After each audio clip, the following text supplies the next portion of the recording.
जय हिंद दोस्तों, welcome to कल्पाक्ष। एक कहावत आप लोगों ने सुनी होगी, जैसी करनी वैसी भरनी। और यही चीज कहीं चरितार्थ होती है इंडिया यूएस का जो रिलेशन है उसमें, जब यूएस की तरफ से स्टेटमेंट दिया गया है that can't take for us या can't take us for granted. ये क्यों कहा गया इसके बारे में जानते हैं, इसका मायने क्या है और किस तरह के सवाल यहां से बनते हैं।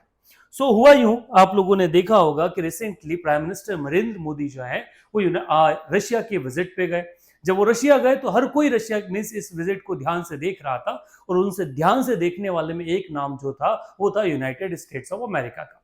पिछले सालों से अगर देखा जाए एक लंबा इतिहास रहा है भारत यूएस रिलेशन का, और मोदी जी के आने के बाद इसमें हमने एक नई हाइट को अचीव किया है। पुराने अगर हम प्रधानमंत्रियों को देखा जाए तो नरेंद्र मोदी जो है वो वन ऑफ द, कहते ना, सबसे ज्यादा यूएस फेवरेटिज्म वाले हैं, जो हमेशा यूएस को क्या रख रहे हैं, पहले रख रहे हैं अपनी, हमारे यहाँ की पॉलिटिक्स जो है उसको सुधारने के लिए। परंतु हुआ ये, जब वो रशिया गए, वहां रशिया में उन्हें सम्मान दिया, पर इस बात से कौन हो गया, इस बात से अमेरिका नाराज हुआ।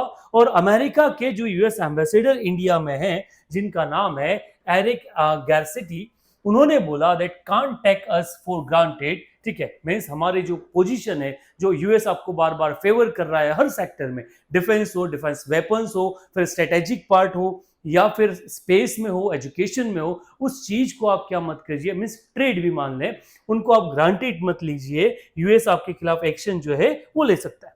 और ये स्टेटमेंट अकेला नहीं था, उन्होंने इस चीज को कई आधार पर समझाया। बेसिकली डिफेंस का हमारा एक डायलॉग चल रहा था, उस दिल्ली में ही उन्होंने इस चीज को एड्रेस किया और कहा कि इंडिया और यूएस का जो रिलेशनशिप है वो वाइडर है, डीपर है।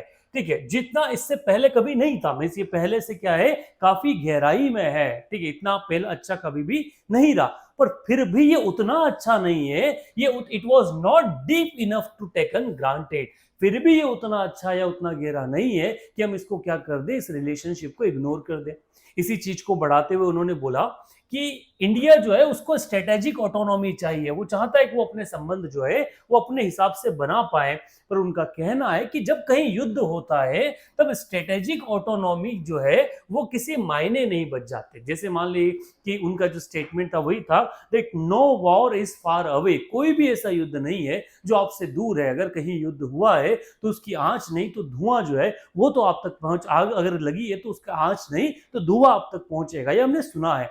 और वही इनका जो मिस गैरेसिटी है, उनका कहना है कि अगर रशिया और यूक्रेन का युद्ध चल रहा है तो उसके इंप्लीकेशंस आप पर भी आएंगे। आप हर बार, ये जो इंटरकनेक्टेड वर्ल्ड है ना, इसमें आप हर बार क्या है, बाहर नहीं रह सकते, दूर नहीं रह सकते, खुद को क्या है, एलियन फील नहीं करवा सकते कि मैं ए और बी दोनों की साइड नहीं ले सकता। अगर आप पीस चाहते हैं, शांति चाहते हैं, तो आपको ए या बी दोनों में से किसी का साइड लेना पड़ेगा।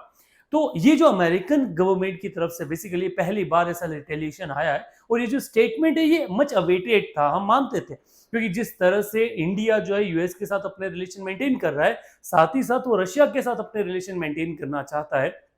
जिस तरह से हमारे जो फॉरेन मिनिस्टर है जयशंकर है, उनके स्टेटमेंट आ रहे हैं दैट इंडिया वो है ना, वो फेंस पे नहीं है, वो अपने ग्राउंड पर खड़ा है। बट यूएस का ऐसा मानना है कि अपना कोई ग्राउंड नहीं होता जब युद्ध वाली स्थिति बनेगी। और मान लो भारत कभी वो युद्ध में जाएगा तो उस कंडीशन में भी भारत के पास एक साइड जो है वो लेना पड़ेगा, वो न्यूट्रल पोजीशन पे नहीं जा सकता। अब इस स्टेटमेंट को आप जिस तरह से देखना चाहें उस तरह से देख सकते हैं। आप चाहें तो इसको एक चेतावनी के फॉर्मेट में देख सकते हैं कि अगर भारत इस चीज से बाज नहीं आता तो अमेरिका जो है उस पर रिटेलिएट करेगा। और ये चीज आपको, अगर इलेक्शन होते और डोनाल्ड ट्रंप जो सीएम प्रेसिडेंट बनते हैं तो ऐसा आपको देखने को बहुत जल्दी मिल जाएगा। क्यों? क्योंकि डोनाल्ड ट्रंप ने ऐसा पहले भी किया है। 2019 में जब वहां मिस डोनाल्ड ट्रंप ने इंडिया का जो स्पेशल स्टेटस था ट्रेड में वो वापस ले लिया, ये कहकर कि इंडिया जो है, इंडिया अपना मार्केट हम लोगों के लिए ओपन नहीं रख रहा और हमसे सारे बेनिफिट ले रहा है।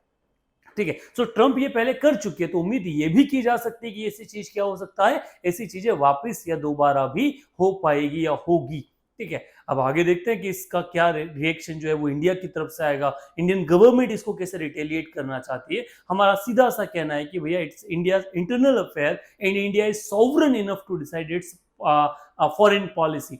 बट स्टिल, क्योंकि हम अमेरिका के साथ व्यापार चाहते हैं तो हम अमेरिका को क्या कर रहे हैं, हम चाहेंगे कि हमारे संबंध जो है वो इस समय बिल्कुल भी ना बिगड़े।